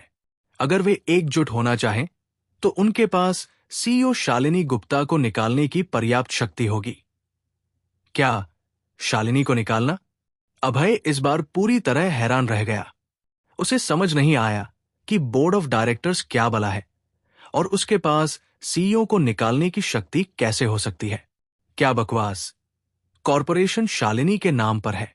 अगर बोर्ड ऑफ डायरेक्टर्स ने उसके कारण शालिनी को निकाल दिया तो यह हास्यास्पद होगा। सच कहें, बोर्ड ऑफ डायरेक्टर्स द्वारा सीईओ को निकालने के मामले काफी आम है। अमेरिका में एप्पल के संस्थापक स्टीव जॉब्स की बात करें, उन्होंने कंपनी स्थापित की थी। हालांकि जब वो युवा थे तब उन्हें बोर्ड ऑफ डायरेक्टर्स ने निकाल दिया था। चीन में भी कुछ सीईओ और संस्थापकों को बोर्ड ऑफ डायरेक्टर्स द्वारा बाहर निकालने की खबरें थी। जो कोई भी समाचार देखता था उसे इसके बारे में पता था। रुको, मुझे सीईओ के ऑफिस जाना होगा। मैं शालिनी के लिए मुसीबत नहीं पैदा कर सकता। अभय उठा और सीईओ के ऑफिस की ओर चला। इस बीच सीईओ के ऑफिस में सीईओ, अभय सिंह ने सहकर्मी का सम्मान नहीं किया, उसने मेरा अपमान किया। कृपया उसे निकाल दे। योंग हुआंग ने ऑफिस में शालिनी के सामने खड़े होकर शिकायत की। वो अभय के खिलाफ शिकायत कर रहा था। शालिनी ने भौहें तान ली और निरुत्तर महसूस किया। उसे आश्चर्य होने लगा कि योंग हुआंग को क्या हुआ। वो उसके पति के बारे में शिकायत करने और उसे निकालने के लिए कहने के लिए उसके पास क्यों आया? अचानक शालिनी को एहसास हुआ कि योंग हुआंग हाल ही में कॉरपोरेशन में आया था और उसे उसके और अभय के रिश्ते के बारे में नहीं पता था, वरना वो यहां शिकायत करने नहीं आता। योंग हुआंग के बारे में सोचकर शालिनी को सिर दर्द होने लगा। अगर कोई और अभय की शिकायत करने आता तो वो शायद उसे भगा देती या उसे निकाल देती। हालांकि वो योंग हुआंग को नहीं निकाल सकती थी, क्योंकि उसके दादा तियानश्यांग हुआंग थे। शालिनी गुप्ता से कोई जवाब न मिलने पर योंग हुआंग ने दोहराया, सीईओ, मैंने अभी अभय सिन्हा को निकालने का सुझाव दिया था। क्या आप इससे सहमत हैं? मैं सहमत नहीं हूं, शालिनी ने भौहें तान कर कहा। ऐसा लग रहा था जैसे उसे योंग की बातों की परवाह नहीं थी। शालिनी का जवाब सुनकर योंग हुआंग हैरान रह गया। उसे समझ नहीं आया कि क्या हो रहा है, क्योंकि वो कॉरपोरेशन के संस्थापक का पोता था। शालिनी के लिए एक सामान्य कर्मचारी को निकालने के सुझाव से असहमत होने का कोई कारण नहीं था। योंग हुआंग, तुम अब जा सकते हो। मेरे पास अभी बहुत सारी फाइलें हैं और कृपया अभय सिन्हा को निकालने की बात फिर से मत उठाना। शालिनी ने अपने हाथ हिलाकर संकेत दिया कि उसे काम करना है और योंग हुआंग के लिए जाने का समय है। योंग हुआंग का चेहरा उदास हो गया। वो परिणाम से संतुष्ट नहीं था। प्रेसिडेंट, मैं वास्तव में उम्मीद करता हूं कि आप अभय सिन्हा को निकाल दें, क्योंकि उसने दूसरों का अपमान किया और मेरी राय में ऐसा व्यक्ति जिसका चरित्र अच्छा नहीं है, उसे यहां काम नहीं करना चाहिए। अभय सिन्हा अभी ऑफिस के दरवाजे पर पहुंचा था और उसने सुना कि योंग हुआंग उसकी शिकायत कर रहा था और शालिनी से उसे निकालने के लिए कह रहा था, जो पूरी तरह से परेशान करने वाला था। कमबख्त, कितना मूर्ख! वो वाकई शालिनी के पास शिकायत करने गया और अभय को निकालने की कोशिश की। बंग! अभय ने बिना किसी हिचकिचाहट के ऑफिस का दरवाजा खोल दिया, नाराज नजरों के साथ कहा, तुम मूर्ख, तुमने किसके बारे में कहा कि उसका चरित्र खराब है? अभय को अंदर आते देख योंग हुआंग का चेहरा डर से भर गया। योंग हुआंग को नहीं लगा था कि अभय बिना नॉक किए दरवाजा खोलकर अंदर आ जाएगा, जैसे कि ये उसका घर हो। शालिनी के लिए जब उसने सुना कि अभय ने किसी को मूर्ख कहा तो वो उलझन में पड़ गई। उसे नहीं पता था कि वो किसका जिक्र कर रहा है, क्योंकि ऑफिस में केवल 3 लोग थे, अभय और उसके अलावा योंग हुआंग ही बचा था। क्या अभय का मतलब यही था? मैं तुम्हारे बारे में ही कह रहा था कि तुम्हारा चरित्र खराब है। देखो, तुमने बिना नॉक किए दरवाजा खोला और पहली चीज जो तुमने की वो मेरा अपमान करना था। क्या ये असभ्य नहीं है? योंग हुआंग उत्साहित हो गया, क्योंकि ऐसा लग रहा था कि उसने अभय को रंगे हाथों पकड़ लिया है। वो वास्तव में सीईओ के सामने थोड़ा दिखावा करना चाहता था, अभय की बुराई को उजागर करना ताकि उसे निकाला जा सके। हालांकि योंग हुआंग को हैरानी हुई कि अभय ने उसकी बातों की बिल्कुल परवाह नहीं की। अभय बेफिक्री से ऑफिस में घुसा, एक कुर्सी पकड़ी और बैठ गया, जो बहुत घमंडी लग रहा था। योंग हुआंग के चेहरे पर बादल छाने लगे। वो कॉरपोरेशन के कार्यकारी बोर्ड के सदस्य का पोता था और उसे अभी तक सीईओ के ऑफिस में बैठने का मौका नहीं मिला था। लेकिन ये लड़का कौन था जो ऑफिस में आते ही तुरंत बैठ गया? योंग हुआंग को और भी हैरानी हुई शालिनी के रवैये से।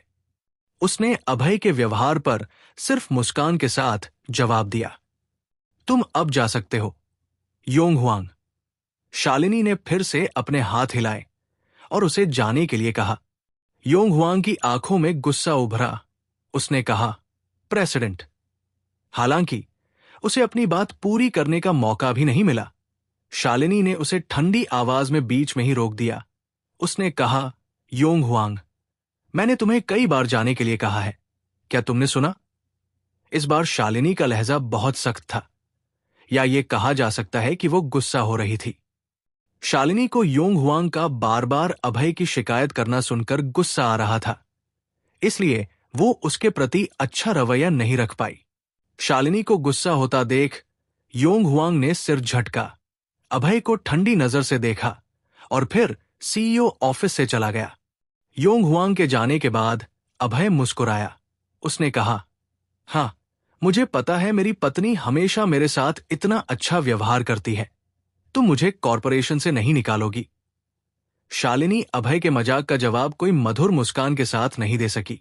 इसके बजाय उसने कड़वी मुस्कान दी और कहा, तुमने उसे मंदबुद्धि कहा। मुझे डर है कि वो तुम्हें छोड़ेगा नहीं।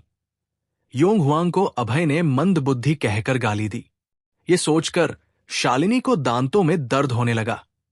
योंग हुआंग की बात छोड़ दे, कोई भी अगर ऐसा कहा जाए तो सहज नहीं महसूस करेगा। क्या योंग हुआंग कोई बड़ा शख्स है? चिंता करने की कोई बात? मुझे उससे डर नहीं लगता। मुझे बस चिंता है कि उसका दादा तियानशियांग हुआंग मुझे परेशान करेगा।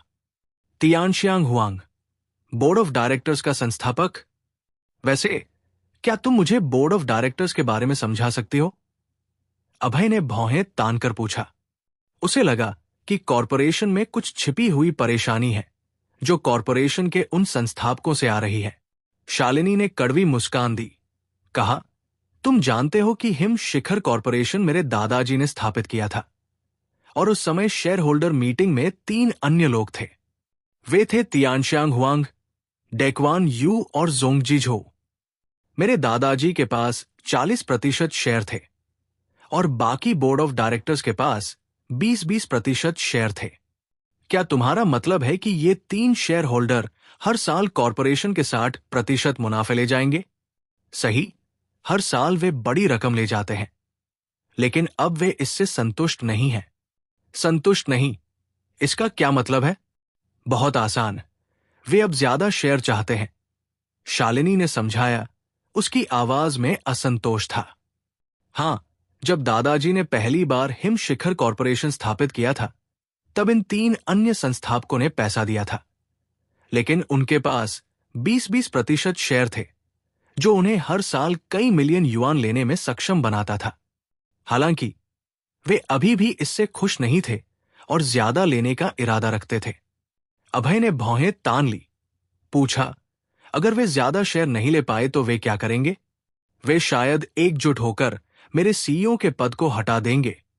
सबसे ज्यादा संभावना है कि तियानशांग हुआंग की अगुवाई में। प्रिया, तुम कॉरपोरेशन की सीईओ हो, 40% शेयर की मालिक हो। वे तुम्हें कैसे हटा सकते हैं? क्या तुम्हें याद नहीं कि उनके पास कुल मिलाकर 60% शेयर है, जो मेरे पास से ज्यादा है? जाहिर तौर पर वे ऐसा कर सकते हैं। वो पहले बहुत भोली थी, ये मानते हुए कि जब तक वो कॉरपोरेशन का विस्तार कर सकती है, पर्याप्त मुनाफा कमा सकती है और संस्थापकों में बांट सकती है, तब तक सब ठीक रहेगा। लेकिन अब वे लोग कहीं ज्यादा लालची थे और जो मिल रहा था उससे संतुष्ट नहीं हो सकते थे। यह भी समझ में आता था कि पिछले कुछ महीनों में हिम शिखर कॉरपोरेशन का विकास रॉकेट की तरह हुआ। न केवल लियू कॉरपोरेशन और फीनिक्स कॉरपोरेशन के साथ व्यापार किया, बल्कि सैकड़ों मिलियन युआन की कीमत के कुछ अनुबंधों पर हस्ताक्षर करके भारी मुनाफा भी कमाया। कहा जाता है कि ऊंचे पेड़ ज्यादा हवा पकड़ते हैं और बड़ी भीड़ ज्यादा चोरों को आकर्षित करती है। ज्यादा पैसा होना कुछ भी बेहतर होने की गारंटी नहीं देता। जब कॉरपोरेशन ने ज्यादा मुनाफा कमाना शुरू किया, तब बोर्ड ऑफ डायरेक्टर्स ने कॉरपोरेशन पर निशाना साधा। वे बूढ़े कमीने, उन्होंने कभी ज्यादा योगदान नहीं दिया, लेकिन अब वे ज्यादा शेयर चाहते हैं। मैं उन्हें खत्म क्यों न कर दूं? अभय का चेहरा अंधेरा हो गया और वो अंदर से गुस्से में बोला। उसकी आवाज में कातिलाना भाव था, जैसे कि वो अगले ही सेकंड में उन बूढ़ों की जिंदगी खत्म कर देगा। शालिनी ने आंखें मटकाई और अजहाय होकर कहा, उन्हें मारने की बात करना बंद करो। मुझे पता है वे नीच हैं, लेकिन वे मरने के लायक नहीं हैं। आखिर उन्होंने मेरे दादाजी के साथ इस कॉरपोरेशन की स्थापना की थी, इसलिए वे मेरे बड़े हैं। शालिनी की बात सुनकर अभय हंस पड़ा और उसे एहसास हुआ कि उसने जो कहा वो उचित नहीं था। अगर वे उसके दुश्मन होते तो उन्हें मारना समझ में आता था। हालांकि वे संस्थापक कॉरपोरेशन के लिए सिर्फ कीड़े जैसे थे, लालची वाले। उन्हें अभी दुश्मन नहीं कहा जा सकता था। मैं आजकल और ज्यादा कातिलाना होता जा रहा हूं, जो कुछ भी अच्छा नहीं हो सकता। मुझे अब से सावधान रहना होगा। अभय ने अपने आप से बुदबुदाया। क्या तुम थक गए हो? मैं तुम्हें मालिश दे सकता हूं। अभय सिंह ने शालिनी गुप्ता से मुस्कुराकर कहा। शालिनी ने अपना माथा रगड़ा। उसके चेहरे का भाव उसकी थकान को दर्शा रहा था।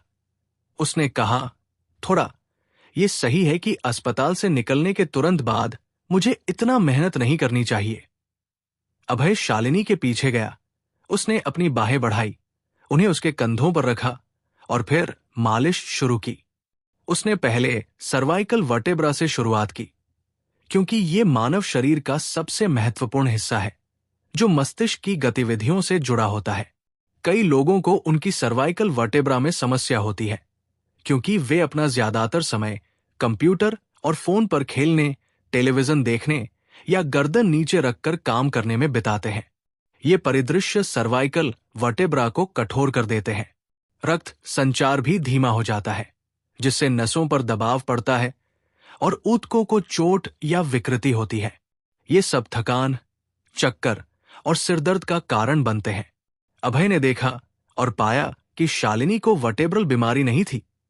ये केवल इसलिए था क्योंकि उसने लंबे समय तक गर्दन नीचे रखकर काम किया था और इससे सर्वाइकल वर्टेब्रा और पूरे शरीर में थकान हो गई थी। अभय ने sky pillar point, well point, wind pool point ढूंढे और मालिश शुरू की। ये पॉइंट्स सभी सर्वाइकल वर्टेब्रा पर थे और सर्वाइकल वर्टेब्रा के दर्द से राहत और नसों और रक्त प्रवाह को सुचारू करने में बहुत फायदेमंद थे। शालिनी ने अपनी आंखें बंद की और मालिश का आनंद लेने में समय लिया। दर्द जल्द ही गायब हो गया। उसे मानना पड़ा कि अभय की मालिश स्किल्स बहुत उत्कृष्ट थी।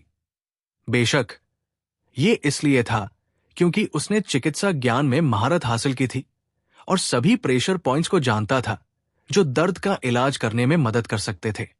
लगभग आधे घंटे बाद शालिनी को बहुत बेहतर महसूस हुआ। सारी थकान गायब हो गई थी। इसलिए उसने अभय को रुकने के लिए कहा। वास्तव में वो चाहती थी कि अभय थोड़ा और मालिश करे, लेकिन वो अपने हाथों को नियंत्रित नहीं रख पा रहा था। वे उसके पूरे शरीर पर घूम रहे थे। यही कारण था कि उसने उसे रुकने के लिए कहा। अब फायदा नहीं उठा सकता, अभय ने आह भरी। वो पलटा और ऑफिस से बाहर निकल गया। शालिनी को अभी काम करना था, इसलिए वो उसे ज्यादा देर तक बाधित नहीं कर सकता था। जब अभय सेल्स डिपार्टमेंट में वापस जा रहा था, उसने देखा कि योंग हुआंग उसे नाराजगी भरी नजरों से घूर रहा था। जाहिर तौर पर योंग हुआंग को पता चल गया था कि उसकी सारी फाइलें कचरे के डिब्बे में हैं, और इससे वो गुस्से में था। अभय ने योंग हुआंग से बात करने की जहमत नहीं उठाई। जब तक योंग हुआंग उससे उलझता नहीं, उसका उससे कोई लेना देना नहीं था। अगर योंग हुआंग ने ऐसा किया तो वो उसे गंभीर सबक सिखाएगा कि व्यवहार कैसे करना है। भाई सिंह, क्या सीईओ ने आपको डांटा? श्यामली अभय के पास आई और धीमी आवाज में पूछा। अभय उलझन में पड़ गया और पूछा, सीईओ मुझे क्यों डांटेगी? भाई सिंह, आपने अभी योंग हुआंग का अपमान किया। वो कोई सामान्य व्यक्ति नहीं है, वो एक संस्थापक का पोता है। संस्थापक का पोता होने से क्या? अगर उसने फिर से मेरा अपमान किया तो मैं उसे पीट दूंगा। ये गजब है, भाई सिन्हा, श्यामली ने अभय को अंगूठा दिखाकर जवाब दिया। अभय सिन्हा पूरे हिम शिखर कॉरपोरेशन में एकमात्र व्यक्ति था जिसने योंग हुआंग को पीटने की बात कहने की हिम्मत की। किसी और में इतनी हिम्मत नहीं थी। अभय अपनी कुर्सी पर बैठ गया, डेस्क पर रखी फाइलें पढ़ने लगा। फाइलें पूर्वांचल शहर में ये कॉरपोरेशन द्वारा किए गए $50 मिलियन के ऑर्डर के बारे में थी। कॉरपोरेशन ने पहले ही निर्माण पूरा कर लिया था और शिपमेंट का इंतजार कर रहा था, लेकिन ये कॉरपोरेशन ने अचानक रिटर्न की मांग की। ये समझ में आता था कि वो रिटर्न करना चाहता था। मुद्दा यह था कि उन्होंने अनुबंध भंग करने के मुआवजे का भुगतान करने से इनकार कर दिया, जिससे हिम शिखर कॉरपोरेशन सहमत नहीं था। हिम शिखर कॉरपोरेशन 2 प्रकार के ज्वेलरी व्यवसाय से निपटता था। एक था खुद निर्माण और मार्केटिंग करना, दूसरा था व्यक्तिगत या कॉरपोरेशन वाइज कस्टमाइजेशन। कस्टमाइजेशन शाब्दिक रूप से उन लोगों के लिए था जो कुछ निश्चित ज्वेलरी स्टाइल्स को पसंद करते थे, और हिम शिखर कॉरपोरेशन से उनके लिए निर्माण करने को कहते थे। कस्टमाइज्ड ज्वेलरी क्लाइंट के विशेष स्वाद पर आधारित थी, जिसे दूसरों के स्वाद के अनुरूप करना मुश्किल था। अगर कोई ऑर्डर देता है लेकिन उसे रद्द करना चाहता है तो ये ठीक है, बशर्ते वो अनुबंध भंग करने के लिए 10% मुआवजा दे। अभय ने भौहें तान ली। ये कॉरपोरेशन ने 50 मिलियन युआन का ऑर्डर दिया था, इसलिए उसे अनुबंध भंग करने के मुआवजे के रूप में 5 मिलियन देना होगा। हालांकि उन्होंने उस राशि का भुगतान करने से इनकार कर दिया। ईमानदारी से हिम शिखर कॉरपोरेशन के लिए अनुबंध भंग करने का मुआवजा कोई बड़ी बात नहीं थी। जो मायने रखता था वह थी प्रतिष्ठा। जैसा कि कहा जाता है, बिना नियमों या मानकों के कुछ भी हासिल नहीं किया जा सकता। हर उद्योग के अपने नियम होते हैं, चाहे वो ज्वेलरी कंपनी हो या कोई अन्य, जैसे फर्नीचर कंपनी, कपड़ा कंपनी। जिसने भी ऑर्डर दिया और उसे स्वीकार करने से इनकार किया, उसे अनुबंध भंग करने का मुआवजा देना पड़ता है। कुछ दरें 20 या 30% तक ऊंची होती है। इन दरों की तुलना में हिम शिखर कॉरपोरेशन द्वारा ली जाने वाली 10% दर कम मानी जाती थी। सोचिए, अगर हिम शिखर कॉरपोरेशन अनुबंध भंग करने के मुआवजे की फीस माफ कर देता है तो यह बहुत संभव है कि अन्य कॉरपोरेशन या लोग अपने ऑर्डर बिना नुकसान का भुगतान किए वापस कर देंगे। नतीजतन हिम शिखर कॉरपोरेशन को खुद नुकसान उठाना पड़ेगा। हमें अनुबंध भंग करने का मुआवजा जरूर लेना होगा, अभय ने अपने दिमाग में सोचा। जाहिर तौर पर अभय ने कंप्यूटर पर ज्वेलरी बिक्री की फाइलें देखी। ये कॉरपोरेशन के साथ डील करने वाली व्यक्ति वनक्यूशिया थी, जिसका मतलब था कि वो इस मामले की जिम्मेदार थी। अभय खड़ा हुआ और सेल्स मैनेजर के ऑफिस की ओर चला। वो वनक्यूशिया की मदद करने की योजना बना रहा था। जब वो अंदर गया तो वन क्यू शिया उदास होकर कुर्सी पर बैठी थी। वो निराश थी और उसका चेहरा दुख से ढका हुआ था। शिया दी, तुम बहुत सुंदर हो, लेकिन अगर तुम उदास चेहरा रखोगी तो तुम बदसूरत हो जाओगी। अभय ने वन क्यू शिया से कहा। ओह, बस करो, तुम मुझसे मिलने क्यों आए? वन क्यू शिया ने उसे मधुर नजर से देखा और पूछा। अभय ने एक कुर्सी खींची और बैठ गया। कहा, शिया दी, मैंने सेल्स डिपार्टमेंट की फाइलों में देखा कि तुम 50 मिलियन युआन के अनुबंध पर काम कर रही थी, लेकिन क्लाइंट ने अब अनुबंध तोड़ दिया। क्या यही तुम्हें परेशान कर रहा है? वन क्यू शिया ने सिर हिलाया। अभय सही था कि वो उस मामले से परेशान थी। हालांकि ये कॉरपोरेशन पूर्वांचल शहर में एक बड़ा कॉरपोरेशन था जिसके पास भारी संपत्ति थी। अगर उसने अनुबंध तोड़ा तो वो कुछ नहीं कर सकती थी। जाहिर तौर पर अगर अनुबंध टूटता है तो नुकसान न केवल हिम शिखर कॉरपोरेशन को होगा, बल्कि वन क्यू शिया को भी, क्योंकि ये उसका मामला था। सेल्स डिपार्टमेंट की मैनेजर के रूप में उसे जिम्मेदारी लेनी होगी। एक महीने की सैलरी कटौती शायद टाली नहीं जा सकती, क्योंकि $50 मिलियन का अनुबंध कोई छोटी राशि नहीं थी। हालांकि अभय ने वन क्यू शिया के दिमाग की बात को उसके लिए बोल दिया, लेकिन उसने उस पर ज्यादा उम्मीद नहीं रखी। अभय ये कॉरपोरेशन के साथ क्या कर सकता था? ये अन्य छोटे कॉरपोरेशनों की तरह नहीं था। ये एक धनी और प्रभावशाली कॉरपोरेशन था। हां, अभय ने पहले श्यामली की मदद की थी और सान्युआन गैंग से $1 मिलियन का अनुबंध भंग करने का मुआवजा वापस लिया था, लेकिन वे सिर्फ गुंडे थे। ये कॉरपोरेशन जैसे धनी कॉरपोरेशन नहीं। शिया दी, चिंता मत करो, तुम ऑफिस में बैठकर सिर्फ पैसे वापस नहीं ले सकती। मेरे साथ बाहर चलने के बारे में क्या ख्याल है? अभय ने चेहरे पर मुस्कान के साथ पूछा। बाहर? कहाँ? जाहिर तौर पर हम ये कॉरपोरेशन में पैसे वापस लेने जा रहे हैं। शिया दी, ये कॉरपोरेशन इतना बड़ा कॉरपोरेशन है, मैं वहां कई बार गई थी और उन्होंने पैसे नहीं दिए। वन क्यू शिया ने उदासी में कहा। अनुबंध भंग करने का मुआवजा लेने की कोशिश में ये कॉरपोरेशन में अपने अनुभव की बात करने से वो परेशान थी। ये कॉरपोरेशन के सीईओ ने उसे पैसे नहीं दिए और उसकी ओर वासना भरी नजरों से देख रहा था, जो बहुत घृणित था। शिया दी, मेरे साथ चलो, मैं तुम्हारे लिए इसे वापस लाऊंगा। अभय खड़ा हुआ और वन क्यू शिया का हाथ पकड़कर बाहर की ओर बढ़ा। वन क्यू शिया की मदद करके वो हिम शिखर कॉरपोरेशन की भी मदद कर रहा था। वन क्यू शिया का हाथ बहुत नरम और आरामदायक था। अभय को उसका हाथ पकड़ने में मजा आ रहा था, लेकिन वन क्यू शिया का चेहरा भारी लाल हो गया और उसका दिल तेजी से धड़कने लगा। अभय के साथ उसका रिश्ता अस्पष्ट था। अभय ने उसे चूमा था और वो उसका बॉयफ्रेंड भी रह चुका था। दोनों के बीच भावनाएं थी। हालांकि फिर भी उन्हें ऑफिस में अपने स्नेह को प्रदर्शित नहीं करना चाहिए था। अभय, मुझे छोड़ दो, अगर किसी ने देख लिया तो अच्छा नहीं होगा, वन क्यू शिया ने शर्माते हुए धीमी आवाज में कहा। अभय मुस्कुराया, लेकिन उसने हाथ नहीं छोड़ा। उसे परवाह नहीं थी कि दूसरे क्या सोचते हैं।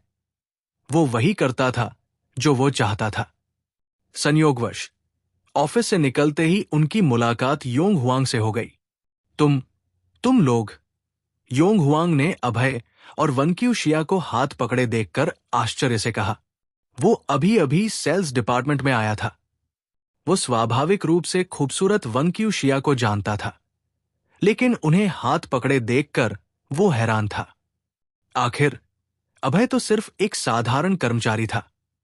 ये मानना होगा कि योंग हुआंग पूरी तरह से अनजान था, जैसे वो किसी चट्टान के नीचे रहता हो। उसे अभय की पहचान के बारे में कोई जानकारी नहीं थी। मंदबुद्धि, क्या देख रहे हो? क्या तुमने कभी खूबसूरती नहीं देखी? अभय ने योंग हुआंग को ठंडी नजर से देखते हुए कहा। योंग हुआंग गुस्से में था, लेकिन वन क्यू शिया की मौजूदगी के कारण उसे अपना गुस्सा दबाना पड़ा। वो मूर्ख नहीं था। यह स्पष्ट था कि वन क्यू शिया और अभय का रिश्ता खास था। अभय ने योंग हुआंग की परवाह नहीं की और वंक्यू शिया के साथ हिम शिखर कॉरपोरेशन से निकल गया। यार, इंतजार करो, मैं आज रात अपने दादाजी से मिलूंगा। बहुत जल्द मैं तुम्हें हिम शिखर कॉरपोरेशन से निकाल दूंगा। योंग हुआंग ने अंधेरे में अपने आप से बुदबुदाया। अभय, तुम्हें योंग हुआंग से ऐसे बात नहीं करनी चाहिए थी। उसकी पहचान साधारण नहीं है। हिम शिखर कॉरपोरेशन से निकलने के बाद वनक्यू शिया ने अभय से कहा। अभय ने होंठ टेढ़े किए और मुस्कुराकर कहा, साधारण नहीं? क्या उसका दादा सिर्फ एक संस्थापक सदस्य नहीं है? ओ, अगर तुम्हें पता है कि उसका दादा कंपनी का संस्थापक सदस्य है, तो तुमने उसे मंदबुद्धि क्यों कहा? क्योंकि वो आंखों में खटकता है। वनक्यू शिया ने अभय को निरुत्तर होकर देखा। सिर्फ आंखों में खटकने की वजह से उसका अपमान क्यों किया? अगर वो तुम्हें गुस्सा दिलाए तो क्या तुम उसे मारोगे? अभय कार पार्क की ओर चला और एक सामान्य कार लेकर ये कॉरपोरेशन की ओर बढ़ा। कार वनक्यू शिया की थी। ये एक किफायती विकल्प था जिसे कई भारतीय नागरिक पसंद करते थे। वनक्यू शिया ने $2 लाख खर्च किए और उच्चतम विनिर्देशों वाली एक सफेद ऑटोमेटिक कार खरीदी। इसे चलाने में मजा आता था। औरतें सफेद और लाल रंग पसंद करती हैं। अभय को सफेद कार चलाते समय थोड़ा अजीब लगा। सच कहें, वो लाल कार को तरजीह देता था। अभय तेजी से ये कॉरपोरेशन की ओर कार चलाई। 30 मिनट बाद दोनों ये कॉरपोरेशन पहुंच गए। ये कॉरपोरेशन डाउनटाउन के बीच में स्थित था। ये एक बड़ा कॉरपोरेशन था और इसमें 18 मंजिलों वाली इमारत थी। कंपनी फार्मास्यूटिक्स, रियल एस्टेट और पर्यटन जैसे कई क्षेत्रों में शामिल थी। ये कॉरपोरेशन ये परिवार का था। ये परिवार ने चेन परिवार को हटाकर पूर्वांचल शहर के 4 बड़े परिवारों में से एक बन गया था। इसलिए वे स्पष्ट रूप से बहुत शक्तिशाली थे। अभय और वनक्यू शिया इमारत के बाहर पहुंचे, लेकिन कंपनी के सुरक्षा गार्ड ने उन्हें रोक लिया। सुरक्षा गार्ड मांसल था। इतने बड़े कंपनी में सुरक्षा गार्ड बनने वाला व्यक्ति मजबूत होना चाहिए। ज्यादातर सुरक्षा गार्ड सेवानिवृत्त सैनिक थे। ये मांसल पुरुष एक सेवानिवृत्त विशेष ऑपरेशन सदस्य था। रुको, ये कॉरपोरेशन है। अजनबियों को प्रवेश की अनुमति नहीं है। लंबे सुरक्षा गार्ड ने अपने हाथ से उनका रास्ता रोका। उसका हथेली खुरदरी थी और उसमें कई गट्टे थे। यह स्पष्ट था कि यह लंबे समय तक व्यायाम का परिणाम था। अभय ने कहा, मैं आपके सीईओ से मिलने आया हूं।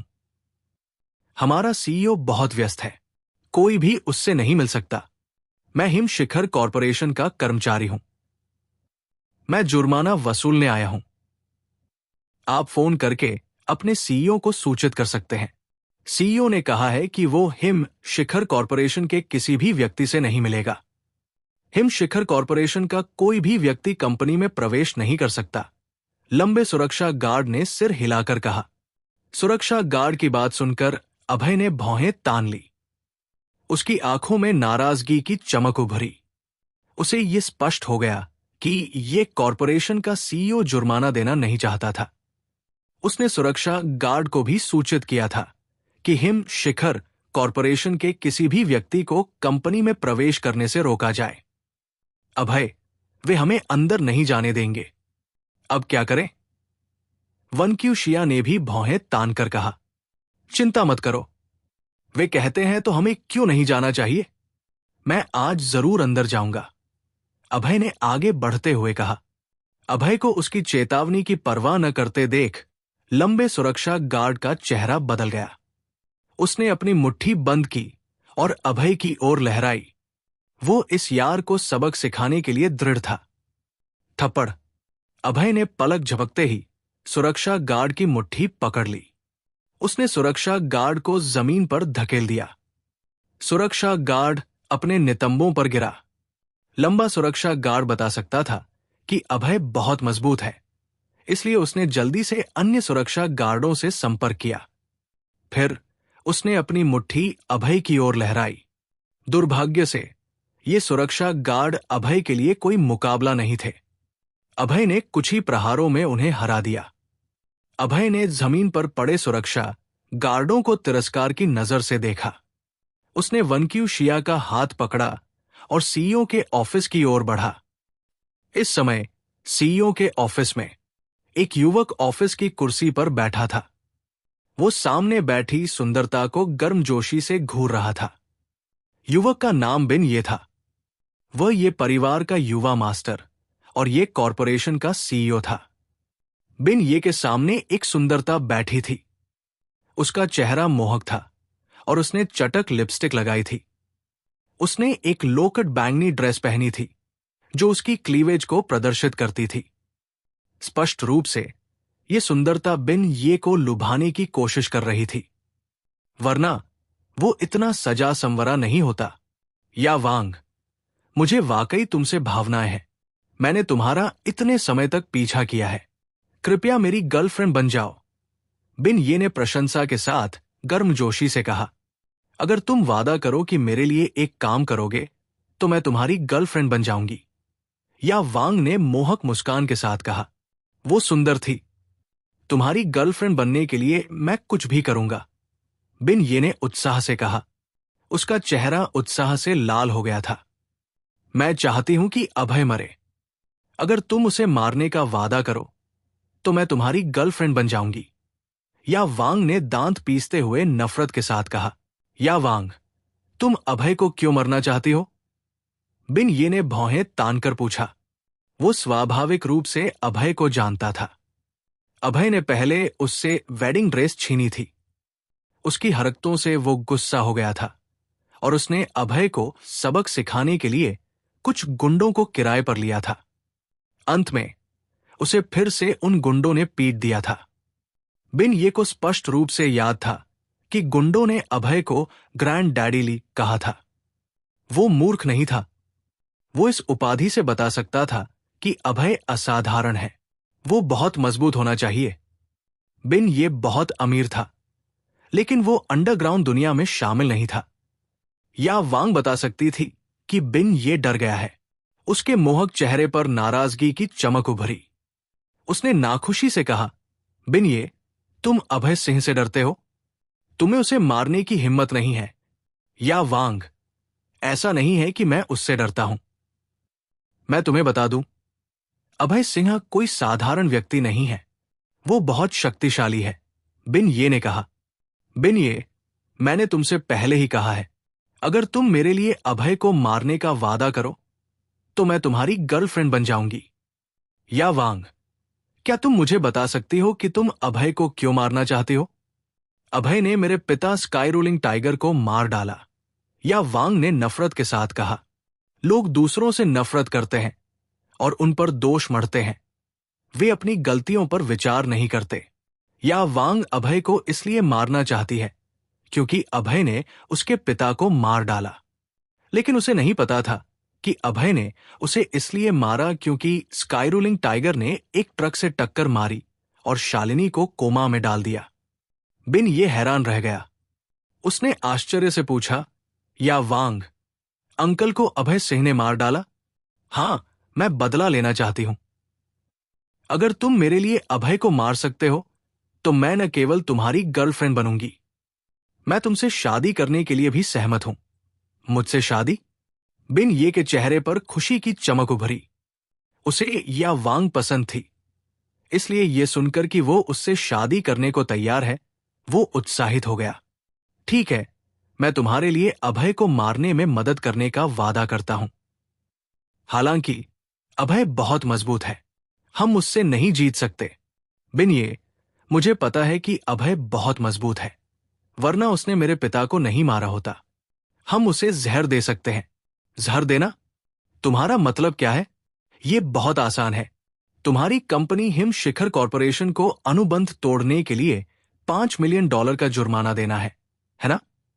तुम उन्हें कंपनी द्वारा निर्मित न्यूट्रिशन सप्लीमेंट्स दे सकते हो। अगर तुम न्यूट्रिशन सप्लीमेंट्स में जहर मिला दो तो हम अभय को मार सकते हैं। या वांग ने क्रूरता से कहा। यह मानना होगा कि या वांग एक बुद्धिमान महिला थी। उसे पता था कि वो युद्ध में अभय को हरा नहीं सकती। आखिर उसके पिता स्काई रोलिंग टाइगर एक युद्ध मास्टर थे, लेकिन फिर भी अभय ने उन्हें मार डाला। इसलिए उसने अभय को जहर देने की सोची। उसे जहर देना? बिन ये की आंखें इस विचार से चमक उठीं। जहर देकर वे निश्चित रूप से अभय को मार सकते थे। Ring ring ring. बिन ये और या वांग अभय को मारने की चर्चा कर रहे थे जब अचानक फोन बजा। उसने फोन निकाला और देखा कि यह सुरक्षा प्रमुख का फोन था। बिन ये ने फोन उठाया और कहा, क्या समस्या है? जल्दी बोलो, मैं बहुत व्यस्त हूं। सीईओ, हिम शिखर कॉरपोरेशन के 2 लोग अभी ऊपर की ओर बढ़े। क्या मैंने तुम्हें नहीं कहा था कि हिम शिखर कॉरपोरेशन के किसी भी व्यक्ति को रोको? वे कौन है? वे अंदर कैसे आए? सीईओ, उनमें से एक अभय सिंह था, दूसरा वनक्यूशिया था। उसने सुरक्षा टीम के सभी सदस्यों को हरा दिया और अभी ऊपर की ओर बढ़ा। सुरक्षा गार्ड ने दर्द में कहा। जाहिर तौर पर उसे पिटाई से भारी चोट लगी थी। बिन ये का चेहरा बदल गया और उसने या वांग से कहा, जल्दी छुपो। सुरक्षा गार्ड ने कहा कि अभय और वनक्यूशिया अभी ऊपर आ रहे हैं। अभय की बात सुनकर या वांग का चेहरा बदल गया। उसने जल्दी से छुपने की जगह ढूंढी। या वांग एक एकांत क्षेत्र में छुप गई। वो ऑफिस के पीछे एक छिपे हुए दरवाजे में छुपी, जो एक छोटे कमरे में जाता था, जहां बिन ये आम तौर पर शराब पीता और औरतों के साथ छेड़छाड़ करता था। ये या वांग के लिए एकदम सही छुपने की जगह थी। स्लैम। या वांग के छुपने के ठीक बाद ऑफिस का दरवाजा खुल गया। अभय और वनक्यूशिया ऑफिस में घुसे। अभय को देखकर बिन ये हैरान रह गया।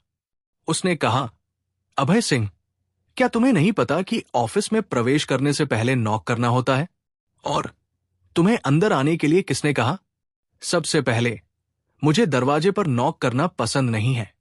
दूसरा, मैं चाहूं तो अंदर आता हूं। तुम मुझे क्या करने को कहने वाले हो? अभय ने बिन ये से हल्के से कहा। उसे इस आदमी के प्रति कोई अच्छा प्रभाव नहीं था। उनका रिश्ता खराब था, इसलिए उसे उसकी भावनाओं की परवाह करने की जरूरत नहीं थी। बिन ये एक पल के लिए हक्का बक्का रह गया। वो अभय की बातों से घुट गया। अभय सिंह, ये कॉरपोरेशन के सीईओ का ऑफिस है। जल्दी बाहर निकलो वरना मैं सुरक्षा को बुलाऊंगा। तुम्हें उन्हें बुलाने की जरूरत नहीं है। मैंने उन हारने वालों को हरा दिया है। तुम बाहर निकलो। बिन ये अचानक खड़ा होकर बोला। उसे पता था कि अभय बहुत मजबूत है, लेकिन उसे नहीं लगा था कि वो इतना मजबूत होगा। वो विशेष ऑपरेशनों का हिस्सा रहे सुरक्षा गार्ड को हरा सकता था। अभय ने ठंडी मुस्कान दी और कहा, अगर तुम हिम शिखर कॉरपोरेशन को बकाया $5 मिलियन का जुर्माना चुका दो तो मैं चला जाऊंगा। बिन ये उसकी मांग का खंडन करने ही वाला था कि उसे या वांग की बातें याद आ गई। उसे अचानक एक विचार आया। अभय सिंह, मैं तुम्हें बता दूं, मेरे पास तुम्हें वापस देने के लिए पैसे नहीं हैं, लेकिन हमारी कंपनी के पास बहुत सारे न्यूट्रिशन सप्लीमेंट्स हैं जो बहुत अच्छे काम करते हैं। मैं तुम्हें $5 मिलियन के न्यूट्रिशन सप्लीमेंट से भुगतान कर सकता हूं। बिन ये ने हल्की मुस्कान के साथ कहा। न्यूट्रिशन सप्लीमेंट्स में भुगतान? अभय एक पल के लिए हैरान रह गया। उसे नहीं लगा था कि बिन ये न्यूट्रिशन सप्लीमेंट्स में भुगतान करना चाहेगा। उसने वनक्यूशिया की ओर देखा और कहा, शिया दी, तुम्हारा क्या ख्याल है? क्या ये ठीक है? वनक्यूशिया ने बिन ये की ओर देखा। उसे पता था कि ये यार पैसे चुकाने के लिए दृढ़ नहीं था। वे पैसे वापस नहीं ले पाएंगे, लेकिन अगर वे $5 मिलियन के न्यूट्रिशन सप्लीमेंट्स ले सकते हैं तो यह भी स्वीकार्य था। आखिर ये कॉरपोरेशन द्वारा निर्मित न्यूट्रिशन सप्लीमेंट्स पूर्वांचल शहर में प्रसिद्ध थे, लेकिन वो भी फैसला नहीं कर सकती थी। इसलिए उसने शालिनी का नंबर डायल किया और उसकी राय मांगी। फोन पर शालिनी ने वनक्यूशिया को बताया कि $5 मिलियन के न्यूट्रिशन सप्लीमेंट्स वापस लेना स्वीकार्य है। वे न्यूट्रिशन सप्लीमेंट्स को छुट्टियों के दौरान कर्मचारी पुरस्कार के रूप में उपयोग कर सकते हैं। ठीक है, मैं इस विचार से सहमत हूं। तुम हमें न्यूट्रिशन सप्लीमेंट्स कब दे रहे हो? वनक्यूशिया ने पूछा। कल सुबह। तुम लोग कल न्यूट्रिशन सप्लीमेंट्स ले सकते हो।